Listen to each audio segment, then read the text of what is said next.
嗨，大家好，我是躺平叔。今天是2026年7月30号。这一期我们继續聊聊伊朗，聊聊中東，聊聊波斯局勢。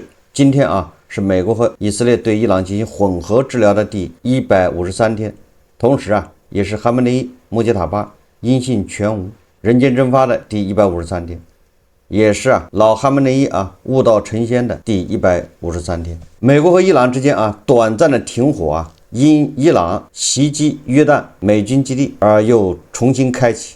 當地時間7月29日下午，美國總統特朗普他在白宮對媒體表示，他說伊朗向中東地區美軍發射導彈，美國要給予伊朗沉重打擊，現在輪到美國反擊了。特朗普還說伊朗在襲擊約旦以後半個小時就向美國求饒，希望美國免於打擊，對吧？請求美國不要發動打擊。但是伊朗知道這一擊在所難免，就是逃不過去這一劫美國將給他們一個教訓。當天早些時候，特朗普在接受採訪時表示美國將進行強力報復，狠狠打擊伊朗。在今天凌晨遭遇的襲擊中就特朗普跟媒體說就是29號，他說美軍只有幾分鐘時間來攔截來襲的伊朗導彈，並且特朗普還親自查看了該行動的實時視頻。他說我親眼看到所有來襲的導彈都被擊落了。那麼根據美國媒體報道就在我做節目的時候美軍正在轟炸伊朗具體轟炸哪些地方，什麼效果目前還不太清楚。伊朗的城市叫阿巴丹已經是火光四起美軍於美東時間晚上8點開始，也就是北京時間今天早上8點對伊朗發動空襲。美軍中央司令部說美國軍隊於今日東部時間晚上8點開始對伊朗發動打擊，此次打擊是對昨日伊朗試圖襲擊駐紮在中東的美國軍隊強有力的回應。根據美國媒體阿克西奧斯報道他說美國中央司令部司令庫珀已準備好對伊朗懲罰性空襲的方案，行動可能持續長達2周。上一次炸了13天這一次要炸14天。這個美國人呢就反正是2周是一個療程下來看看，如果療效不錯，那後面對吧就要減點量，如果療效沒有達到預期，那要加量，加量不加價我們將狠狠地打擊他們。這是按照特朗普說的既然伊朗先動手，那美國也就不要客氣了。一位熟悉特朗普想法的高級政府官員向美國媒體透露說截至當天下午早些時候，特朗普仍在權衡各種方案，尚未決定在何處以何種力度打擊伊朗。這位美國官員表示特朗普對伊朗選擇重返戰場並不感到意外，並補充說他目前處於想要升級衝突的情緒中。庫珀的方案核心思路在於通過大幅升級戰事跳出對等報復的襲擊的局限。什麼意思呢？就是美軍加大空襲力度，打擊伊朗的這些導彈發射陣地、導彈庫、雷達、軍事設施，這樣呢避免對等打擊。什麼意思？就是伊朗發射幾枚導彈，美國也發射導彈，或者美國也是轟炸，這樣的話消耗美軍的防禦力量，顯著削弱伊朗的導彈威脅，以打破僵局。美國對防禦性彈藥的依賴隨之降低。受這個消息影響美股昨晚上又來一輪暴跌這個石油價格又漲了5%、7%，黃金、白銀紛紛下跌。總之現在美軍已經開始轟炸了，至於轟炸效果要不了多長時間就知道了。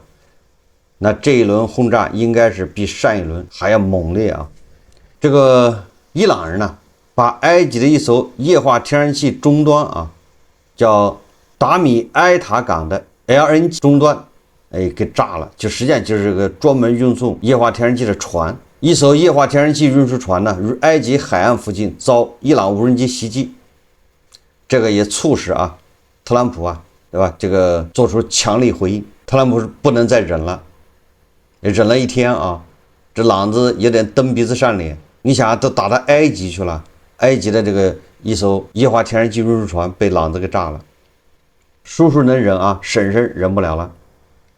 這個美國的中央司令部司令啊，這個庫珀啊，在一封此前未公開的信中表示啊，他說伊朗啊能夠通過搜索新聞報道或記者在網上發布引用美軍人員手機拍攝的反應照片和視頻內容，幾乎實時了解其襲擊是成功還是失敗。他說這種開源情報帶來了直接且無法避免的代價，可能要用美國軍人與遭到攻擊的海灣國家平民的生命來衡量。庫珀在這封7月28日的信函中寫道，什麼意思呢？其實所以我一直說啊，這個狼子啊，他們的無人機和導彈，他們只管發射的時候他們有電視台拍攝，然後用來宣傳，那個場面十分宏大，但是打擊效果他們是不知道的，对吧？你要靠这個正義聯盟大哥提供的衛星情報，那個也只能提供一些照片，是吧？而且那不是實時的，事後提供。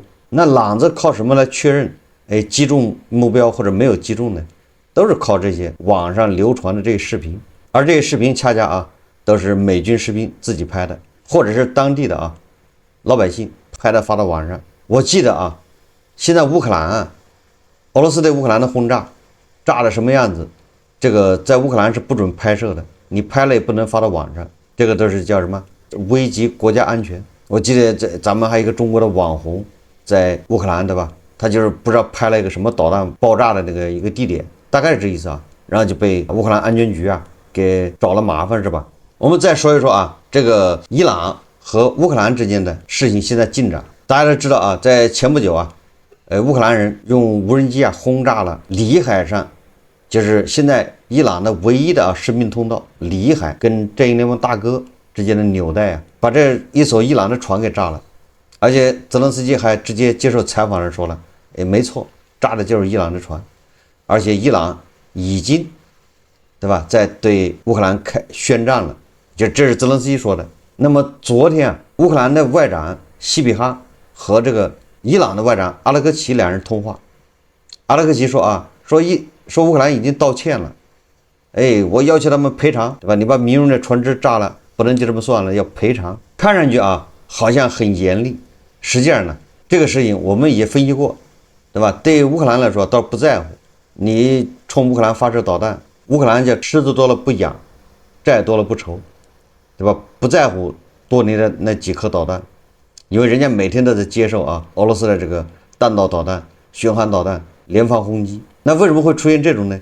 雙方主動降溫呢？根據《紐約時報》報道啊，說伊朗原計劃對烏克蘭海軍港口，也就是奧德薩啊，說象徵性的發射一枚帶有小型彈頭的彈道導彈，以制造輕微破壞。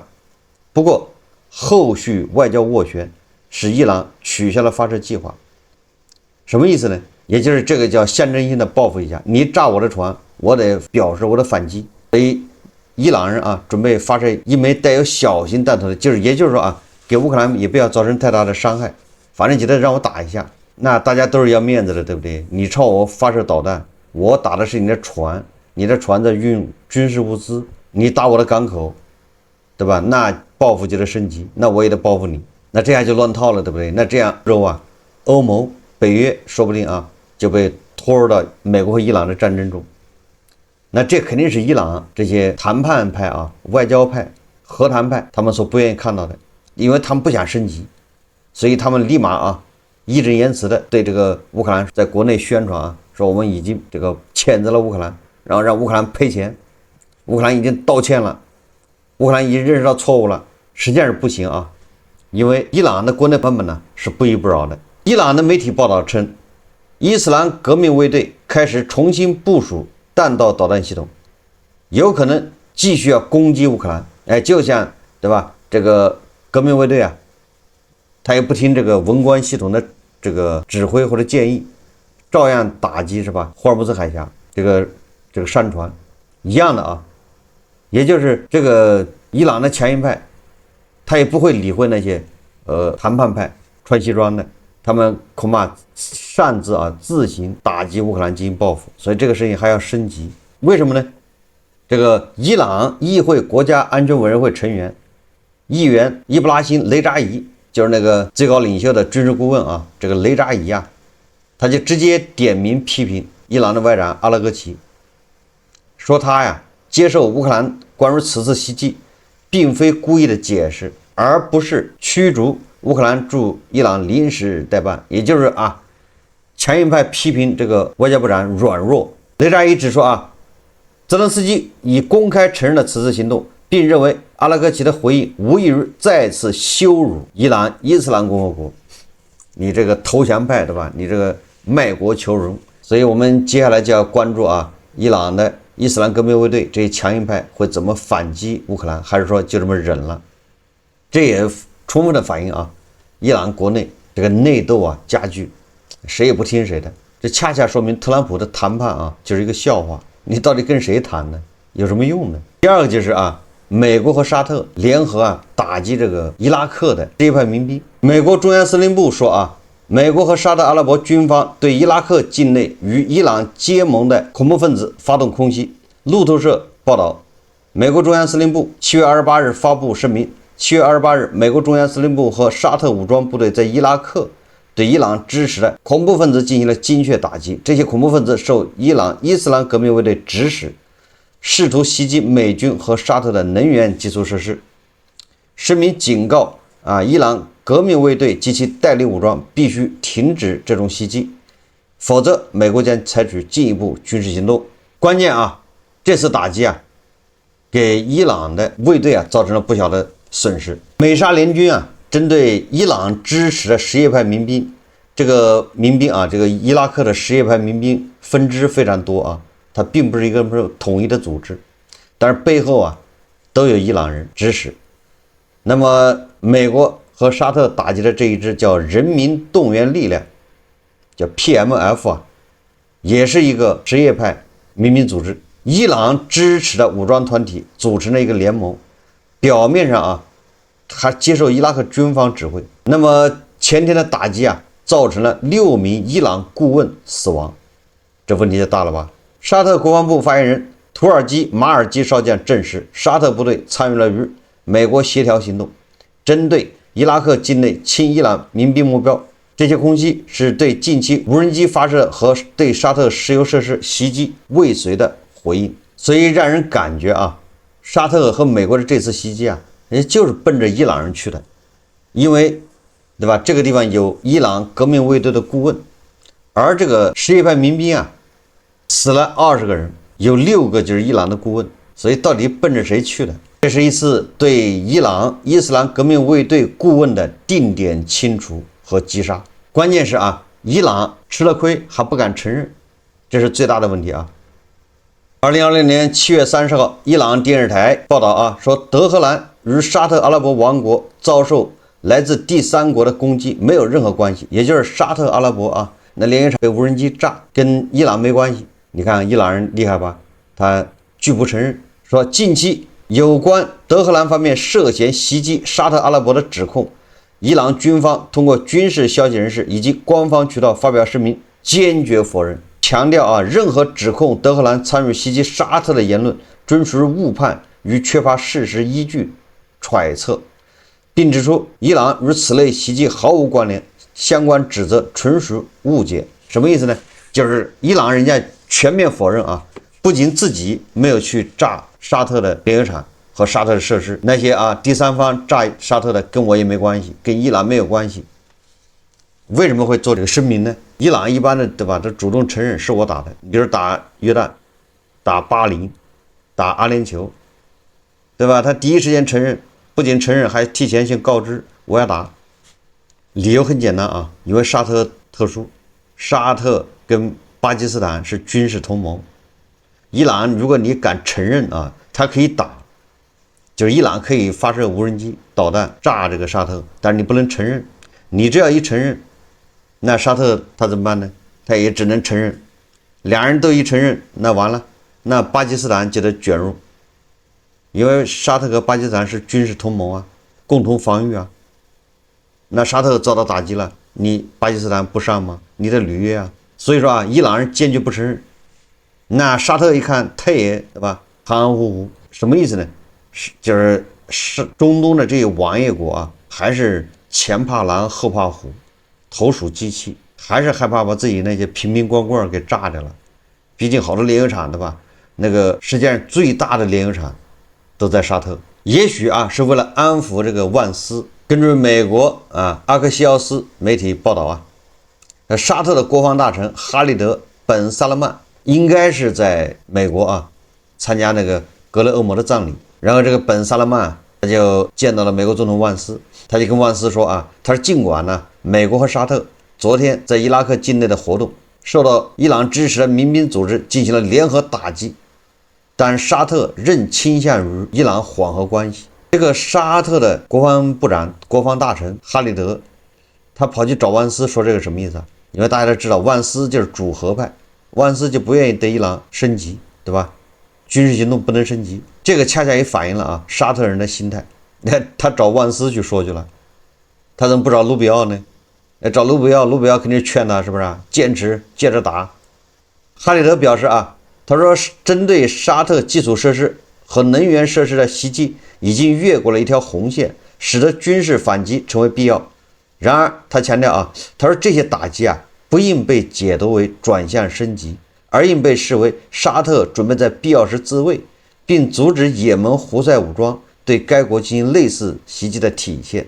也就是你要炸我，我一定要反擊，對吧？你要炸我不反擊的話，那胡塞武裝那就更受到鼓舞，对不對？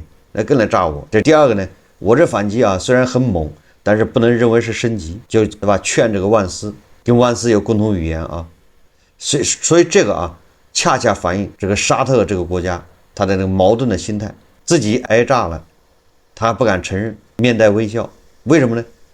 他一旦宣布自己被人打了，對吧？被伊朗打了，那這個戰爭不升級都不行，因為必然要把巴基斯坦給捲進來。這個巴基斯坦是吧？那個陸軍元帥穆尼爾都已經告訴伊朗了，這是一條紅線，不要逼兄弟做不成，對吧？我現在還幫你斡旋呢，這點面子還給3分薄面呢，得走個面，對吧？你对伊朗對沙特你還是手下留情，這個面子得給但是說實話這個面子也給不了多少了，因為接下來就亂成一鍋粥，升級那是必然。所以這個巴基斯坦還是提前做好準備吧。協議不是那麼好簽的，協議不是簽着玩的，對不對？而這個萬斯呢，那就更別說了萬斯就是妥妥的一個投降派，不用懷疑有一份媒體叫《華盛頓檢察報》最近他寫了篇文章，對美國副總統萬斯提出了嚴厲的批評。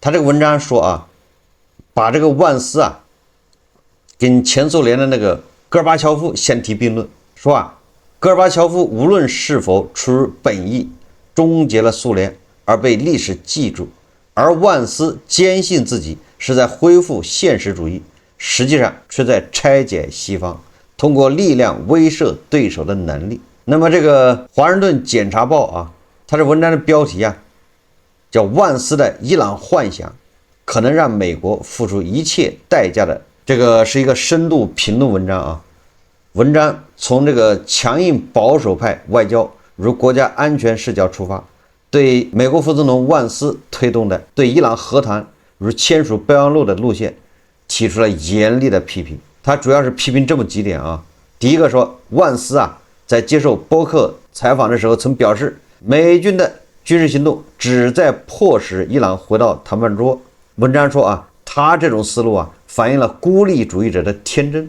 也確實我在萬斯參加這個會談，去巴基斯坦參加談判，我就說了，這萬斯他對自己本人都沒有參加過什麼談判，他一定會被伊朗人玩得團團轉，對吧？他就是個小白，太天真了，理想很豐滿，現實很骨感。果不其然為什麼呢？伊朗政權本質上無法被信任，寄希望于通過談判與一個誓言對抗西方的政權達成長期穩定的和平協議，本身就是一個幻想。恰恰證明，對吧？你前面談了那麼多協議都沒用最後還不是動手嗎？第二個方面呢，就是萬斯所主導的支持的妥協方案，美方讓步過多而令伊朗獲益，解凍解封的數十億美元資金，實質上是變相資助伊朗政權，允許伊朗在本地釋放稀釋濃縮鈾，並依賴聯合國核查人員。那這些都是無法阻止伊朗未來擁有核武器的潛在能力。這個我一直說，對不對？你這有什麼用呢？你不把毛拉給去掉，对吧？不把这毛拉这個政權呢給解散掉，那核武器是遲早的事。要讓伊朗叫不想有核武器，不敢有核武器，你要做到3點：不想，對吧？那你就只能把它給它換掉，可以，或者是給他經濟利益，對吧？讓他認為通過發展經濟一樣的。不敢，那只能是暴力，對吧？你要發展核武器，那你面臨着什麼？毀滅。什麼意思？不能就是說你讓他沒有這個能力啊，對吧？這裡面最主要的是不想。那要不想的話，那就只能把它就是毛拉，你必須把它政權給顛覆了。不能，這個很難做到啊。為什麼叫不能很難做到呢？也因為畢竟核武器它不是什麼特別高精尖的啊，你假以時日，只要有點錢，它必然能搞出來，對吧？連朝鮮都搞出來了。所謂的霍爾木茲海峽通行權未能從根本上解決海峽控制權問題，反而可能讓伊朗在未來通過徵收通行費等手段進行經濟要挾。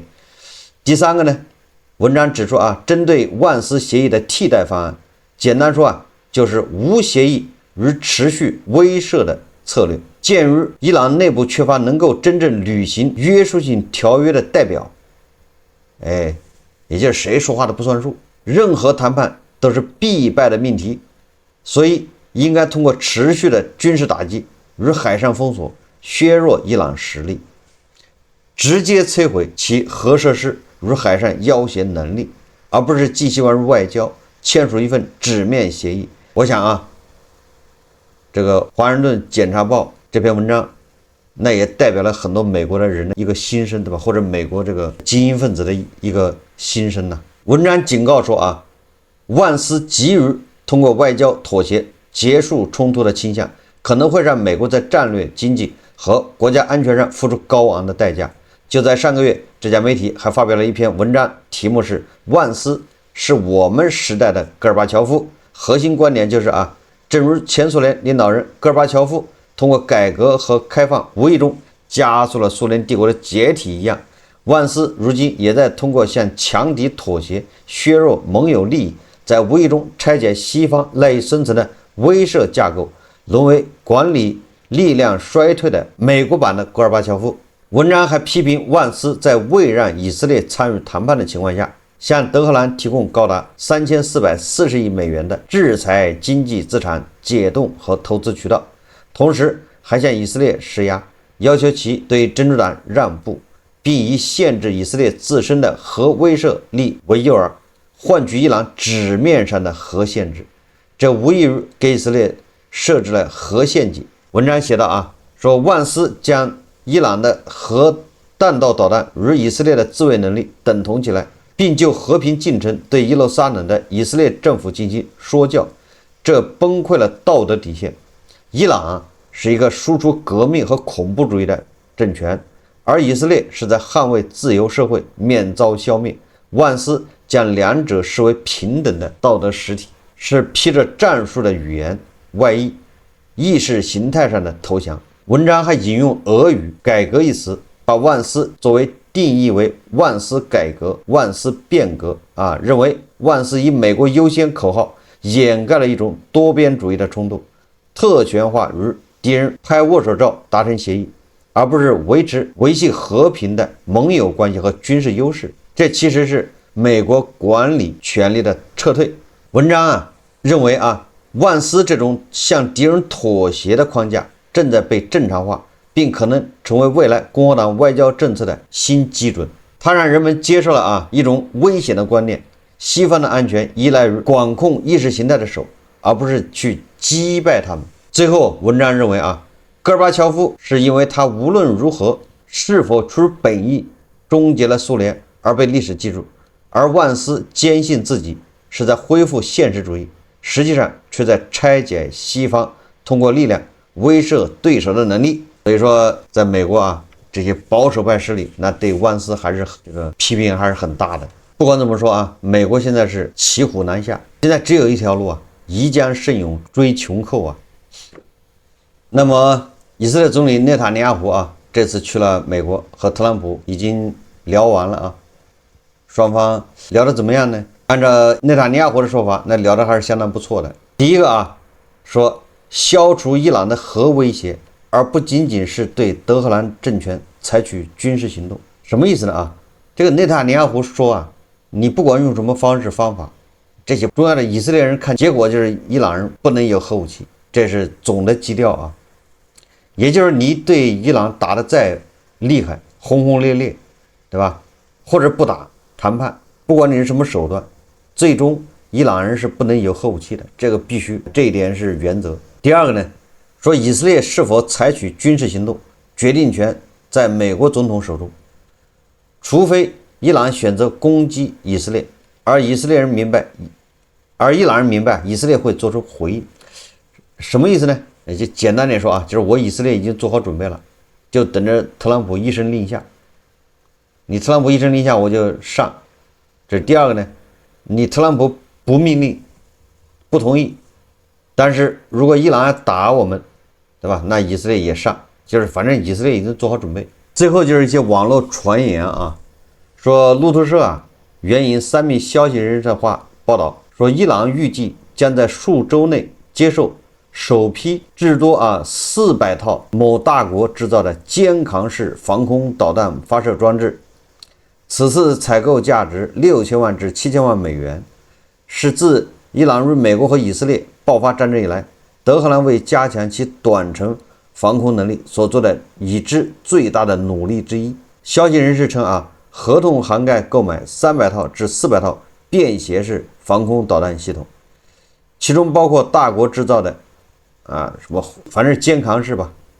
當然了，大國外交部回應有關報道完全沒有事實依據，而巴基斯坦也被牽連其中。有媒體說巴基斯坦也在向伊朗轉移某大國的防空武器。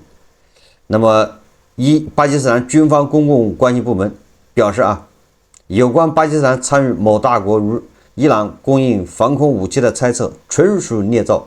關於這一點特朗普也做了回應。特朗普的回答比較有意思他的意思就是這是沒有的事，但是如果發生了，那也很遺憾。我在分析這個可能性有，但是不大，也不能說沒有這個我不敢肯定，但是應該可能性不大。大國這個時候不會為了7000萬美元，對吧，去幹這事那特朗普一不高興，對吧，關稅再給你來個100%，或者整點事，對不對？那不是給自己找事嗎？這是第二個呢，你現在你這武器怎麼送到伊朗呢？這是第二個，對不對？因為海上運輸已經被掐斷了，陸地上那就是通過這個巴基斯坦，那巴基斯坦對吧，人家已經否認了。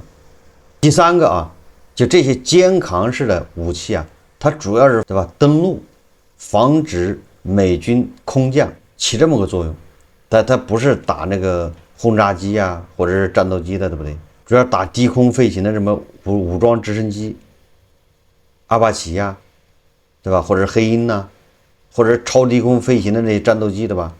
這是起這個作用。那這些一般的都是空降的時候，實際上真要給了，對美軍的影響有多大？可以說沒什麼用，因為俄烏戰場對吧已經證明了，在2022年的時候，那時候佔主角的是吧？是那種標槍反坦克導彈，還有什麼毒刺對吧？